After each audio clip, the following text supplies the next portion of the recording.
Buenas tardes, amigos y queridos oyentes, higuesteros y higuesteras, y aún los que no son de nuestro pueblo, a todos aquellos que les guste la historia, precisamente que esté relacionada con el pueblo de Igueste, repito, del sur.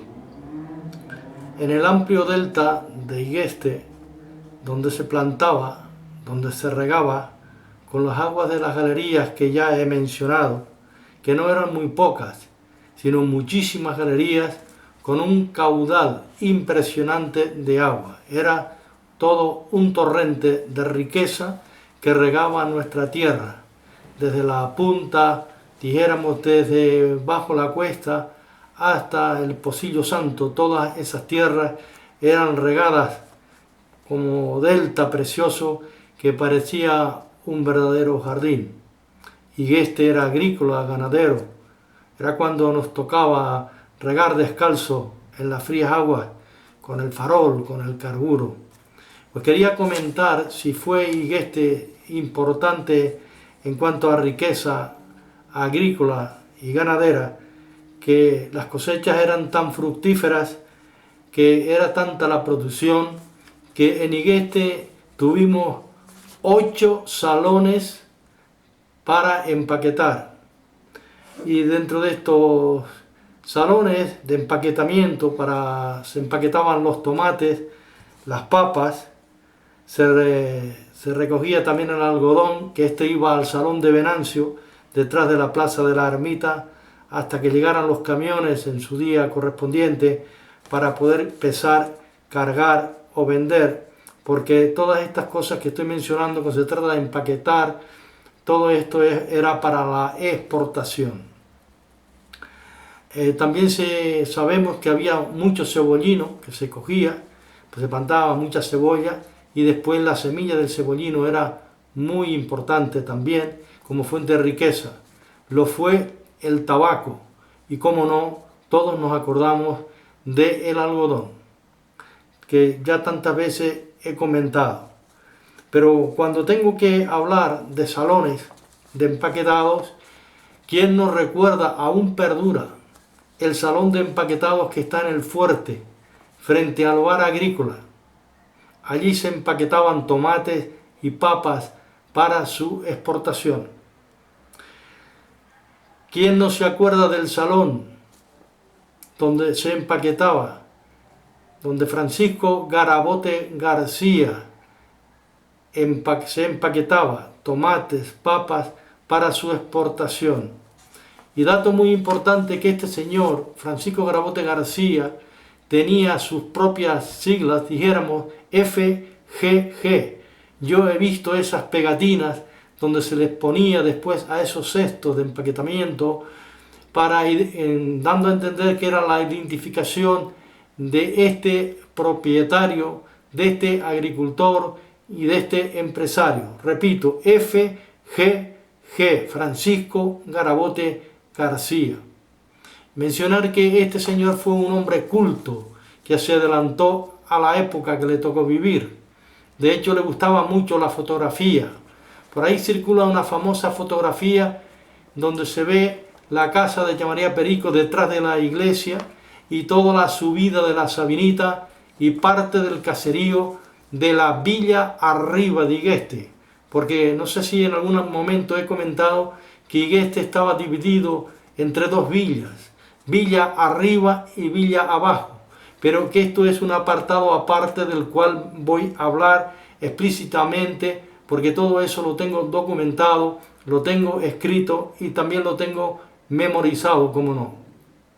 Cuando tengo que seguir hablando de este hombre, Francisco Garabote García, y como ya antes comenté, dije que fue empresario, porque tuvo galerías, la de Cherigel, fue rematador, y el hombre pues realmente fue un hombre muy importante y muy culto. Estuvo en Cuba, fue mayoral allí en Cuba, en los trapiches azucareros, y recorría, según él comentaba, montado a caballo las haciendas, inspeccionando como caporal que era, o en esta condición de caporal.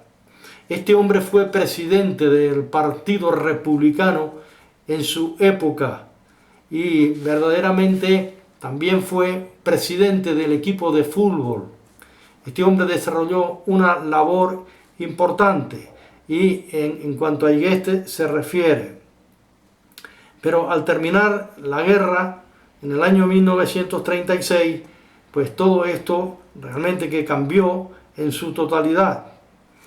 Bueno, pues bien merecida lleva una calle en Ygeste, abajo, en la parte de abajo, donde estaba su antigua casa, en la carretera general, que también tenía su venta, su bar o venta. También tenía un surtidor de combustible para aquellos coches de la época. Y, cómo no, fue, repito, un hombre muy culto en su tiempo que le tocó vivir. Esto en cuanto a Francisco Garabote García. También, que no se me olvida, tuvo el correo, pero el correo oficialmente después cambió con el cambio de la política existente después de la Guerra Civil Española, ya después de 1938 y 39, puesto que él no era simpatizante al régimen franquista, evidentemente perdió ese tipo de privilegio, dijéramos, o de trabajo.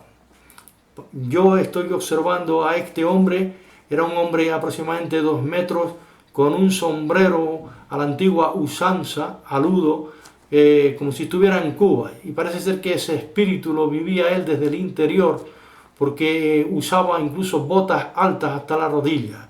Fue un hombre que prácticamente fue soltero de toda su vida, vivió con su hermana, y este es el recuerdo que tengo de verlo en sus huertas, en el cultivo del tomate cuando ya eran muy mayores.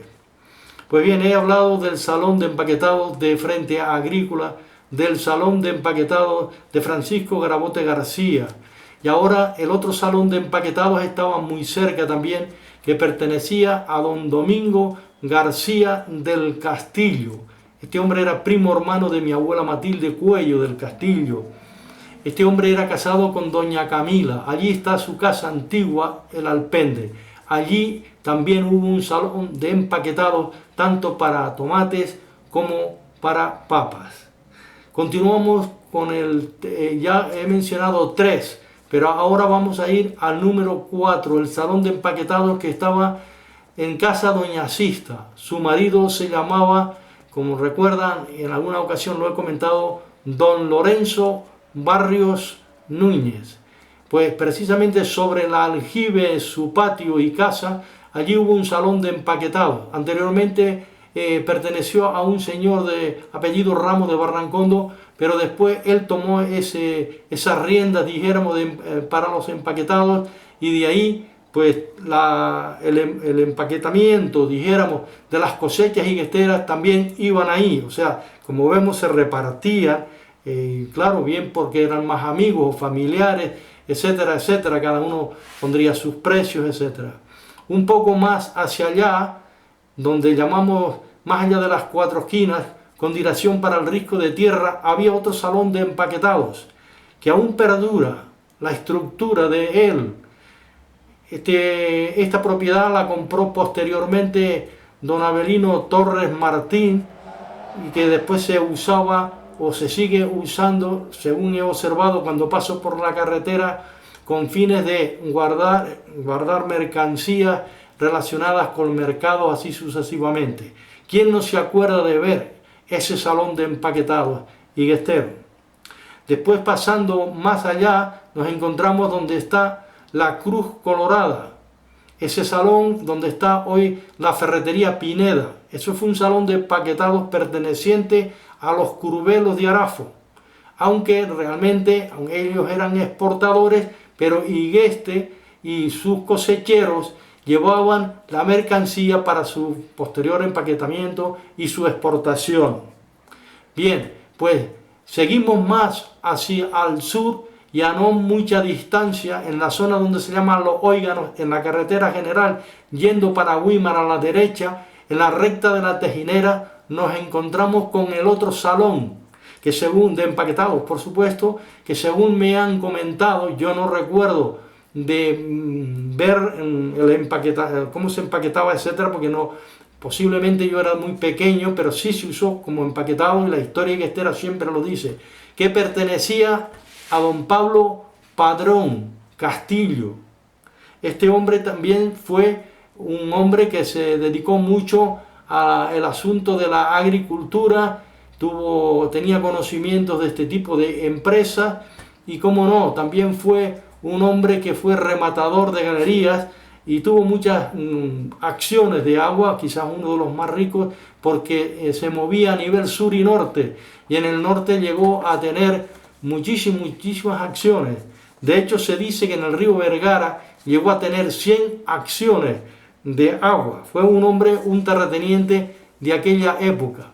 Recordar que este hombre fue un hombre de ideologías republicanas, y que desgraciadamente después de la Guerra Civil Española, en vista que no simpatizaba con el régimen de la época, quizás sus coetáneos, dijéramos, o aquellos que en este caso no simpatizaban con el régimen que él pensaba o en la cual él apoyó, lo llegaron a desterrar a la punta del Hidalgo, y que se dice siempre que cuando regresó, que ya a través de los tiempos y de los años pudo regresar, muchos de los que le habían traicionado y que firmaron para desterrarlo, incluso algún que otro compadre, parece ser que se alegraba mucho, queriéndole dar abrazos y diciendo: vamos a mi casa que vamos a matar unas gallinas,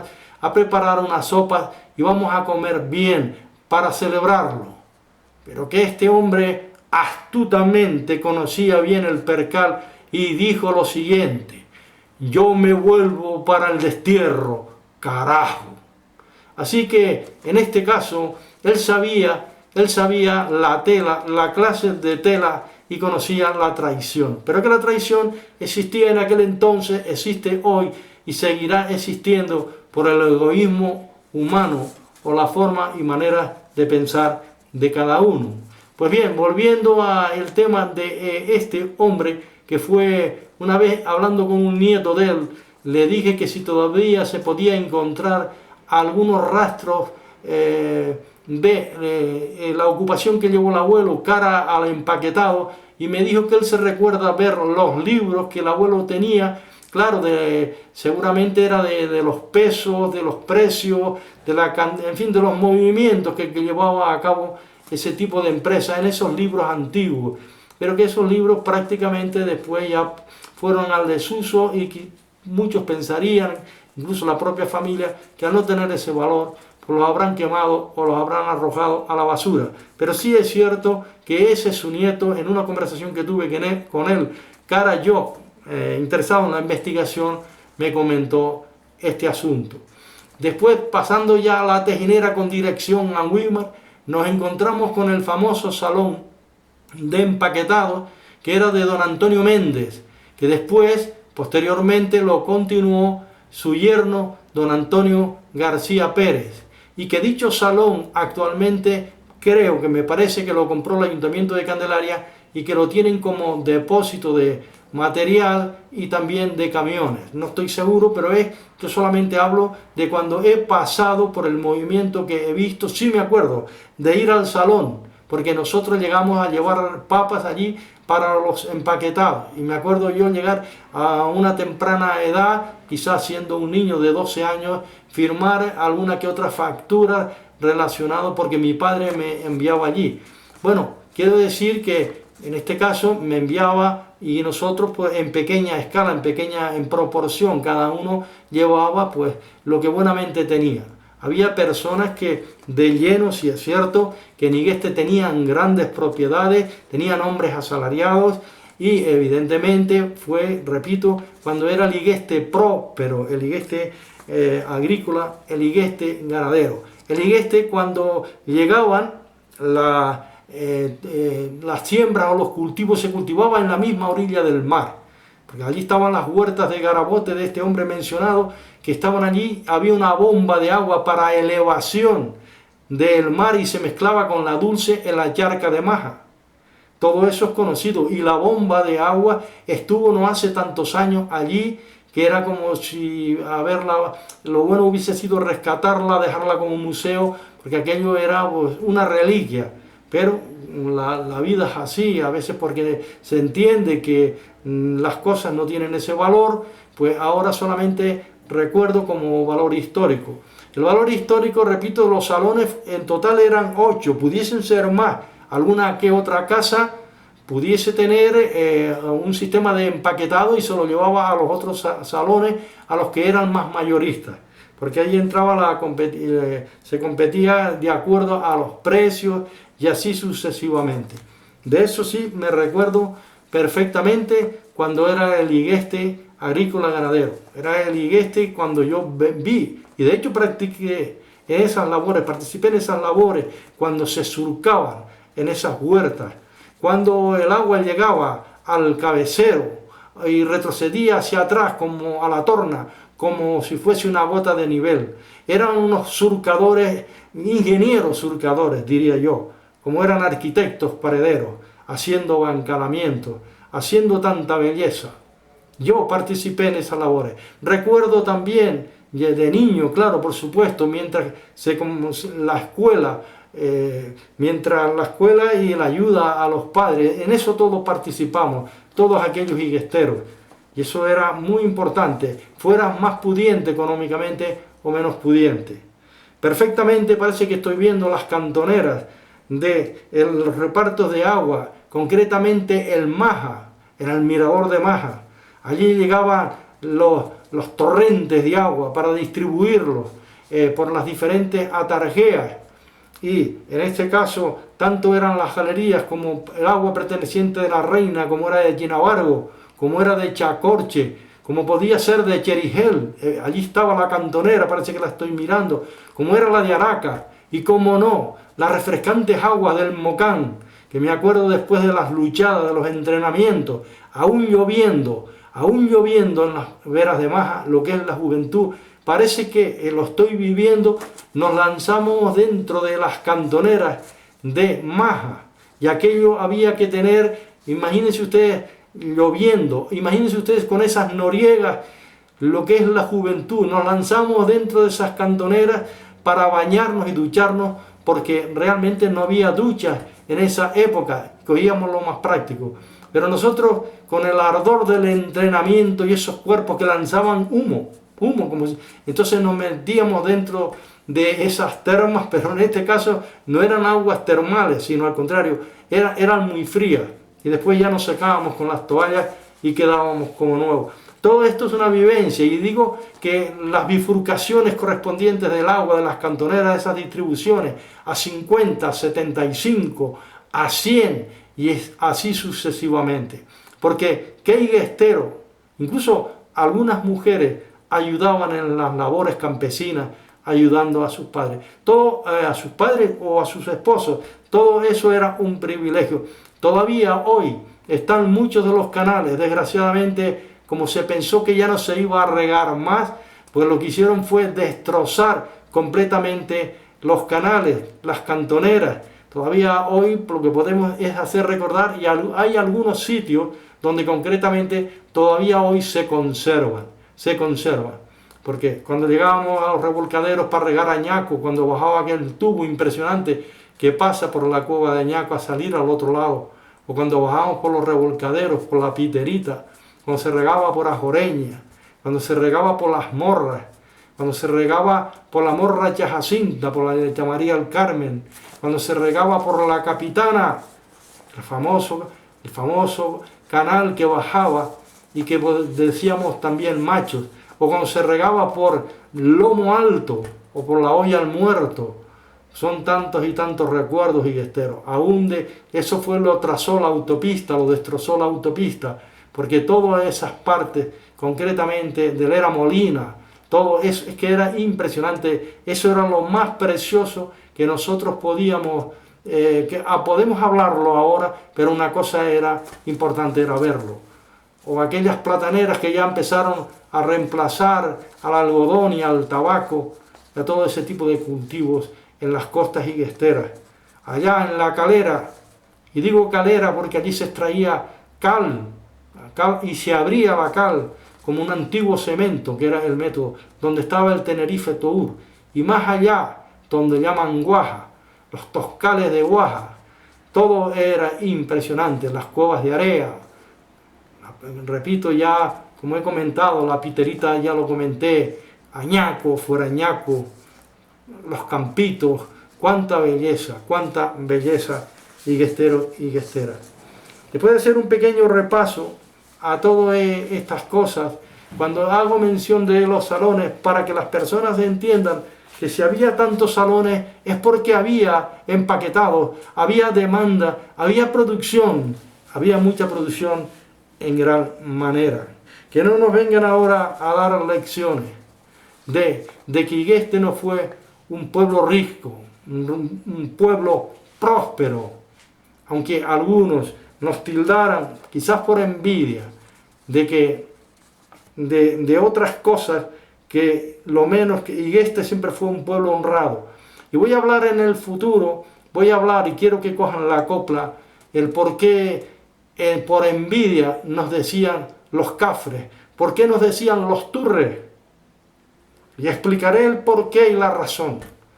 Y yo acepto ese remoquete porque es parte de la historia, pero con mucha honra, porque si los higuesteros hubiesen tenido comida y bebida, hubiesen llegado a los asentejos haciendo abancalamiento, moviendo tierra. El cochino es verdad que lo que hace es mover con la trompa y remover piedras, mover tierra. Eso por esta razón nos pusieron algunos pueblos vecinos, los turres. Mientras que nosotros a los del norte le decíamos que eran las gallinas, porque la gallina escáraba un poco, se alimenta del bichito que encuentra, pero nada más, ahí se quedaba. Pero el higuestero no, removía con profundidad, incluso aprovechaba las noches de luna para seguir haciendo huertas y más huertas, huertas y más huertas. Compañeros, amigos, queridos higuesteros y higuesteras, seguiremos hablando de nuestra importante historia, la historia de Igueste del Sur.